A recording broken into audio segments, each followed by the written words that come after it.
Lessons 11 and 12 of The Power of Concentration. The Power of Concentration by Theron Q. Dumont. Lesson 11. Concentrate on Courage. Courage is the backbone of man. The man with courage has persistence. He states what he believes and puts it into execution. The courageous man has confidence. He draws to himself all the moral qualities and mental forces which go to make up a strong man, whereas the man without courage draws to himself all the qualities of a weak man, vacillation, doubt, hesitancy, and unsteadiness of purpose. You can therefore see the value of concentration on courage. It is a most vital element of success. The lack of courage creates financial as well as mental and moral difficulties. When a new problem comes, instead of looking upon it as something to be achieved, the man or woman without courage looks for reasons why it cannot be done, and failure is naturally the almost inevitable result. This is a subject well worthy of your study. Look upon everything within your power as a possibility instead of as merely a probability, and you will accomplish a great deal more, because by considering a thing as impossible, you immediately draw to yourself all the elements that contribute to failure. Lack of courage destroys your confidence in yourself. It destroys that forceful, resolute attitude so important to success. The man without courage unconsciously draws to himself all that is contemptible, weakening, demoralizing, and destructive. He then blames his luck when he does not secure the things he weakly desires. We must first have the courage to strongly desire something. A desire to be fulfilled must be backed by the strength of all our mental forces. Such a desire has enough commanding force to change all unfavorable conditions. The man with courage commands, whether it be on the battlefield or in business life. What is courage? It is the will to do. It takes no more energy to be courageous than to be cowardly. It is a matter of the right training in the right way. Courage concentrates the mental forces on the task at hand. It then directs them thoughtfully, steadily, deliberately, while attracting all the forces of success toward the desired end. Cowardice, on the other hand, dissipates both our mental and moral forces, thereby inviting failure. As we are creatures of habit, we should avoid persons that lack courage. They are easy to discover because of their habits of fear in attacking new problems. The man with courage is never afraid. Start out today with the idea that there is no reason why you should not be courageous. If any fear thoughts come to you, cast them off as you would the deadly viper. Form the habit of never thinking of anything unfavorable to yourself or anyone else. In dealing with difficulties, new or old, hold ever the thought, I am courageous. Whenever a doubt crosses the threshold of your mind, banish it. Remember, you as a master of your mind control its every thought, and here is a good one to often affirm. I have courage because I desire it, because I need it, because I use it, and because I refuse to become such a weakling as a cowardice produces. There is no justification for the loss of courage. The evils by which you will almost certainly be overwhelmed without it are far greater than those which courage will help you to meet and overcome. Right then must be the moralist who says that the only thing to fear is fear. Never let another's opinion affect you. He cannot tell you what you are able to do. He does not know what you can do with your forces. The truth is, you do not know yourself until you have put yourself to the test. Therefore, how can someone else know? Almost all wonderful achievements have been accomplished after it has been thoroughly demonstrated that they were impossibilities. Once we understand the law, all things are possible. If they were impossibilities, we could not conceive them.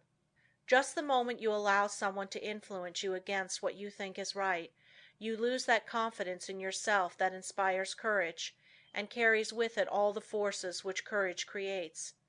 Just the moment you begin to swerve in your plan, you begin to carry out another's thought and not your own. You become the directed and not the director. You forsake the courage and resolution of your own mind, and you therefore lack the very forces that you need to sustain and carry out your work. Instead of being self-reliant, you become timid, and this invites failure.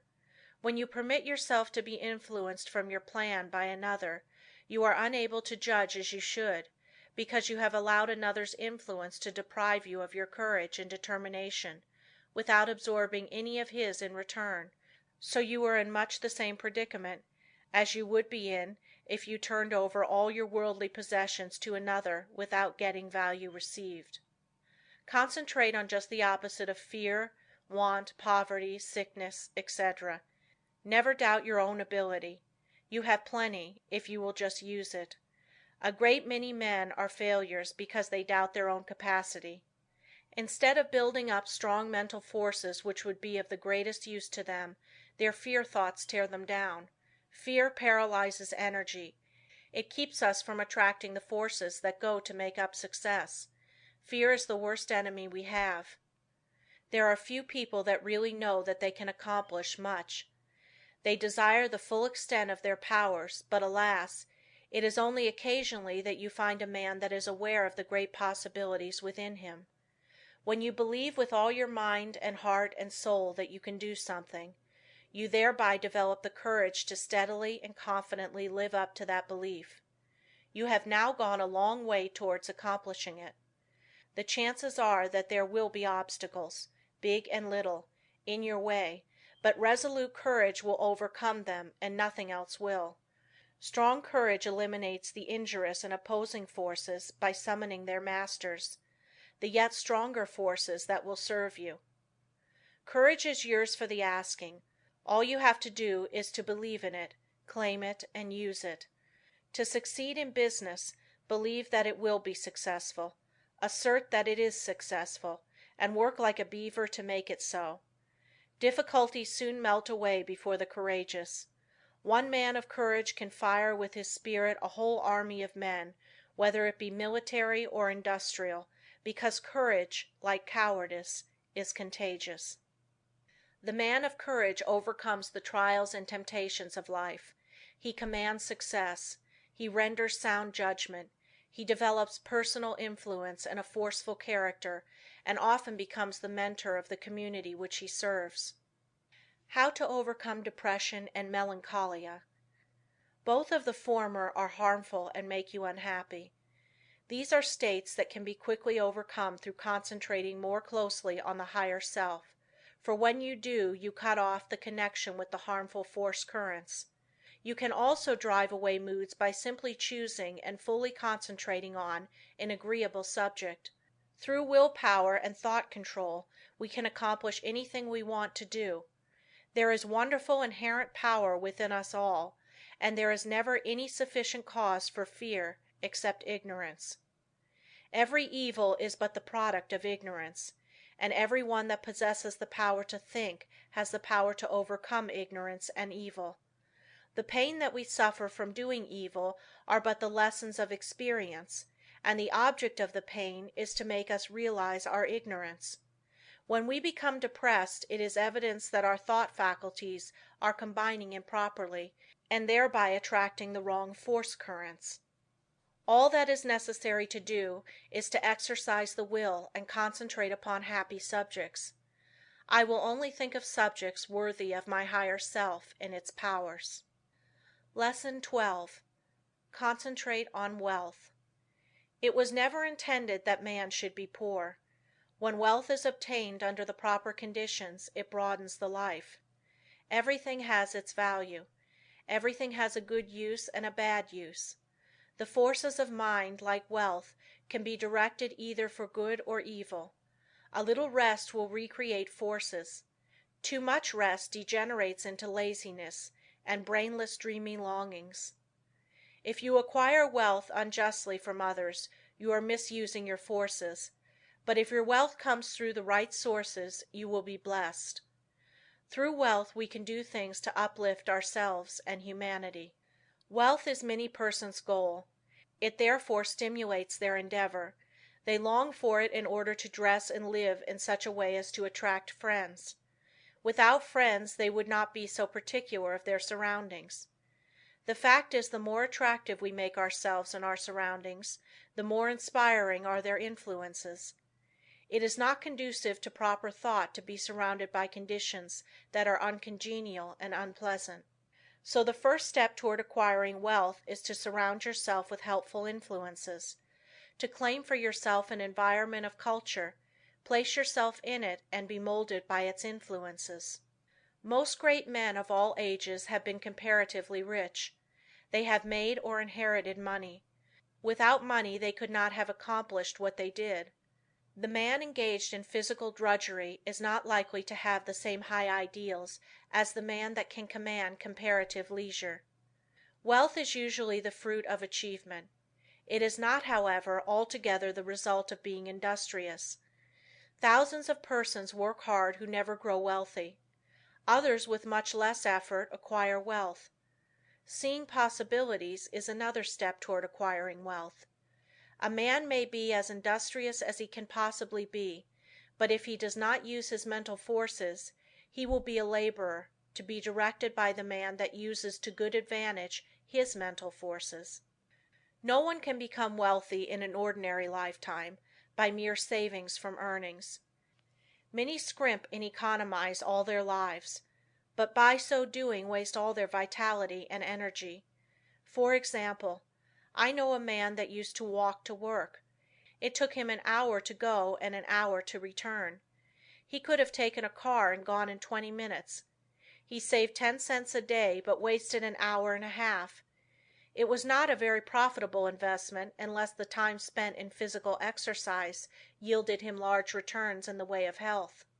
The same amount of time spent in concentrated effort to overcome his unfavorable business environment might have firmly planted his feet in the path of prosperity.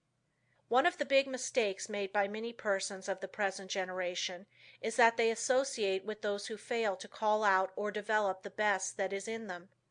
When the social side of life is developed too exclusively, as it often is, and recreation or entertainment becomes the leading motive of a person's life, he acquires habits of extravagance instead of economy, habits of wasting his resources, physical, mental, moral and spiritual, instead of conserving them.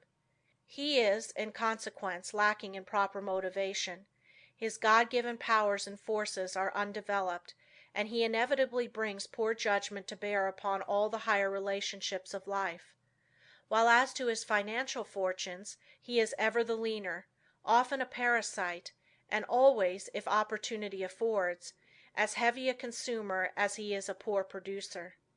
It seems a part of the tragedy of life that these persons have to be taught such painful lessons before they can understand the forces and laws that regulate life. Few profit by the mistakes of others.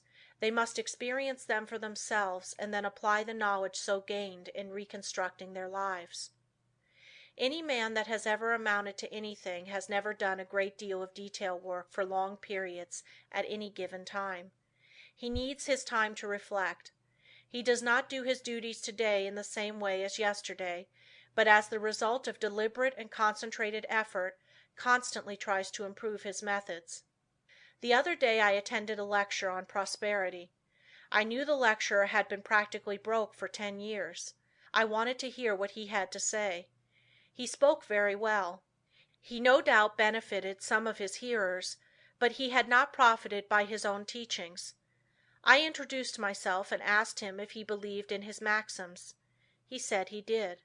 I asked him if they made him prosperous. He said not exactly. I asked him why. He answered that he thought he was fated not to experience prosperity. In half an hour I showed that man why poverty had always been his companion. He had dressed poorly. He held his lectures in poor surroundings. By his actions and beliefs he attracted poverty. He did not realize that his thoughts and his surroundings exercised an unfavorable influence. I said, thoughts are moving forces, great powers. Thoughts of wealth attract wealth. Therefore, if you desire wealth, you must attract the forces that will help you to secure it. Your thoughts attract a similar kind of thoughts. If you hold thoughts of poverty, you attract poverty. If you make up your mind you are going to be wealthy, you will instill this thought into all your mental forces, and you will at the same time use every external condition to help you. Many persons are of the opinion that if you have money it is easy to make more money. But this is not necessarily true. 90% of the men that start in business fail. Money will not enable one to accumulate much more unless he is trained to seek and use good opportunities for its investment. If he inherits money, the chances are that he will lose it. While if he has made it, he not only knows its value, but has developed the power to use it as well as to make more if he loses it.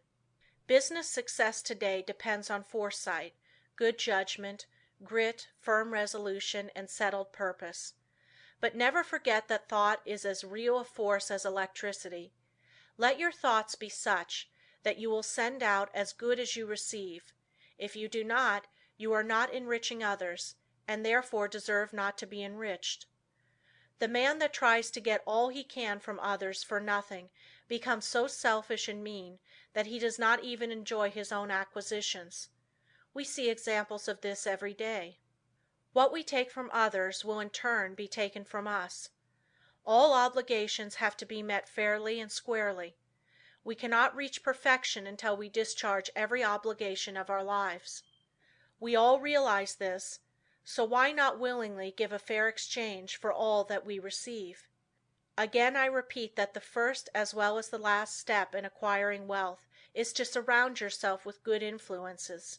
Good thought, good health, good home and business environment, and successful business associates. Cultivate by every legitimate means the acquaintance of men of big caliber. Bring your thought vibrations in regard to business into harmony with theirs. This will make your society not only agreeable but sought after, and when you have formed intimate friendships with clean, reputable men of wealth, entrust to them for your investment your surplus earnings, however small, until you have developed the initiative and business acumen to successfully manage your own investments. By this time you will, through such associations, have found your place in life, which if you have rightly concentrated upon and used your opportunities, will not be among men of small parts. With a competence secured, you will take pleasure in using a part of it in making the road you traveled in reaching your position easier for those who follow you. There is somewhere in every brain the energy that will get you out of that rut and put you far up on the mountain of success if you can only use the energy. You know that gasoline in the engine of an automobile doesn't move the car until the spark comes to explode the gasoline. So it is with the mind of man. We are not speaking now of men of great genius, but of average, able citizens. Each one of them has in his brain the capacity to climb over the word impossible and get into the successful country beyond. And hope, self-confidence, and the determination to do something supply the spark that makes the energy work. End of Lesson 12.